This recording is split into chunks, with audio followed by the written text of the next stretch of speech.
ನೋಡ್ರಿ ನಮ್ಮ ನಂದಿನಿ ಪಾದಯಾತ್ರೆ ಮಾಡ್ತಾ ಇದ್ದಾಳೆ ಇವಾಗ.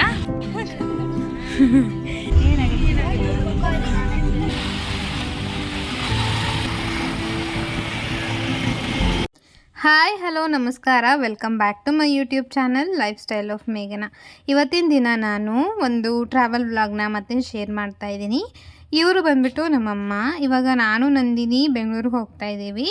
ಸೊ ಯಾಕೆ ಹೋಗ್ತಾ ಇದ್ದೀವಿ ಅಂತ ಹೇಳ್ಬಿಟ್ಟು ನೆಕ್ಸ್ಟ್ ನಾನು ಈ ವ್ಲಾಗ್ನಲ್ಲಿ ಹೇಳ್ತಿದ್ದೀನಿ.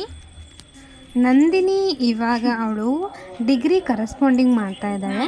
ಸೊ ಅವಳಿಗೆ ಎಕ್ಸಾಮ್ ಬಂದ್ಬಿಟ್ಟು ಮೈಸೂರಲ್ಲಿ ಇರೋದ್ರಿಂದ ಬೆಂಗಳೂರಿಂದ ಮೈಸೂರಿಗೆ ಹತ್ತಿರ ಆಗುತ್ತೆ ಅನ್ನೋ ಒಂದು ಕಾರಣಕ್ಕೋಸ್ಕರ ಅವಳು ಇವಾಗ ಬೆಂಗಳೂರಿಗೆ ಬರ್ತಾ ಇದ್ದಾಳೆ. ಅಲ್ಲಿ ಅವಳಿಗೆ ಎಕ್ಸಾಮ್ಸ್ ಇದೆ. ಸೊ ಅದಕ್ಕೋಸ್ಕರ ನಾನು ಅವಳನ್ನ ಇಲ್ಲಿಂದ ಕರ್ಕೊಂಡು ಹೋಗ್ತಾ ಇದ್ದೀನಿ.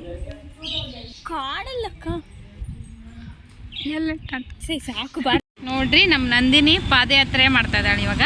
ಚಪ್ಪಲ್ ಹಾಕೊಳ್ಳಿಲ್ಲ ಹಂಗೆ. ಎಲ್ಲಿಗೆ ಹೊಂಟಿವಿ ಹೇಳು? ಮೈಸೂರಲ್ಲ, ಬೆಂಗಳೂರು. ಯಾಕೆ?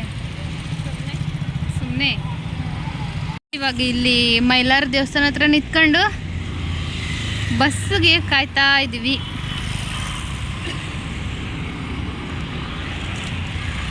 ಬಸ್ ಸಿಗಲಿಲ್ಲ ನಮಗೆ, ಅದಕ್ಕೆ ನಾವು ಆಟೋನಲ್ಲಿ ಇವಾಗ ಬಸ್ ಸ್ಟಾಪ್ ಹತ್ರ ಬಂದಿದ್ದೀವಿ.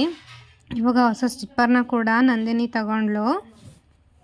ಅವಳು ನಾನು ಬೇರೆ ಸ್ಲಿಪ್ಪರ್ ತೊಗೋಬೇಕು ಅಂತ ಹೇಳ್ತಾ ಇದ್ಲು. ಅದಕ್ಕೆ ಮನೆಯಿಂದ ನಾವು ಬರಿಕಲಲ್ಲೇ ಬಂದಿದ್ಲು ಅವಳು. ಇವಾಗ ಸ್ಲಿಪ್ಪರ್ ತೊಗೊಂಡಿದ್ದೀವಿ. ಬಸ್ ಸ್ಟ್ಯಾಂಡಿಂದ ನಾವು ಮತ್ತೆ ಬಸ್ಸಲ್ಲಿ ಬಸ್ ಸ್ಟ್ಯಾಂಡಿಗೆ ಬಂದ್ವಿ. ದಾವಣಗೆರೆ ಹೊಸ ಬಸ್ ಸ್ಟ್ಯಾಂಡ್ ಇದೆ ಅಲ್ವಾ, ಅಲ್ಲಿಗೆ ಬಂದುಬಿಟ್ಟು ಬೆಂಗಳೂರು ಬಸ್ನ ಹತ್ಕೊಂಡು ಇವಾಗ ಬೆಂಗಳೂರು ಕಡೆ ಆಲ್ರೆಡಿ ಹೊರಟಿದ್ದೀವಿ. ನಾವು ಆಲ್ರೆಡಿ ಇವಾಗ ಅರ್ಧ ದಾರಿಲಿದ್ವಿ ಈ ವಿಡಿಯೋ ಕ್ಯಾಪ್ಚರ್ ಮಾಡುವಾಗ. ನನಗೆ ಬಸ್ ಹತ್ತೋವಾಗ ಬಸ್ ಸೀಟ್ ಹಿಡಿಯೋದು ಅದೇ ಒಂದು ಬ್ಯುಸಿ ಆಗಿಬಿಟ್ಟಿದ್ರಿಂದ ನನಗೆ ವಿಡಿಯೋ ಎಲ್ಲ ಮಾಡ್ಕೊಳೋದಕ್ಕಾಗಲಿಲ್ಲ. ಸೊ ಅದಕ್ಕೆ ಇಲ್ಲಿ ಇವಾಗ ನಾನು ವಿಡಿಯೋ ಮಾಡ್ತಾಯಿದ್ದೀನಿ. ಇಲ್ಲಿ ಸ್ವಲ್ಪ ಜಾಮ್ ಆಗಿಬಿಟ್ಟಿತ್ತು. ಸೊ ಏನಕ್ಕೆ ಅಂತ ಹೇಳ್ಬಿಟ್ಟು ನೋಡ್ತಾಯಿದ್ವಿ. ಮಧ್ಯದಲ್ಲಿ ನಮಗೆ ಸ್ವಲ್ಪ ನಿಲ್ಲಿಸಿದ್ರು ಗಾಡಿನ ಕೂಡ. ಸೊ ಅಲ್ಲಿದೆ ಇದು. ನಾನೊಂದು ವಿಡಿಯೋ ಕ್ಲಿಪ್ನ ತೊಗೊಂಡಿದ್ದೀನಿ.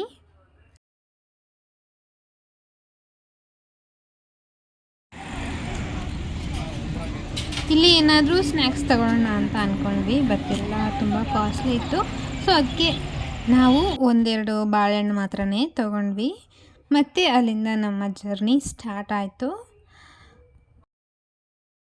ಸೊ ಫೈನಲ್ ಇವಾಗ ನಾವು ಬೆಂಗಳೂರಿಗೆ ಬಂದಾಯಿತು. ಬೆಂಗಳೂರಿಗೆ ಬಂದಾಗ ಟೈಮು 9 ಗಂಟೆ ಆಗಿತ್ತು. ಇಲ್ಲಿ ನಮ್ಮ ಮನೆಯವ್ರಿಗೆ ನಾನು ವೇಟ್ ಮಾಡ್ತಾಯಿದ್ದೆ.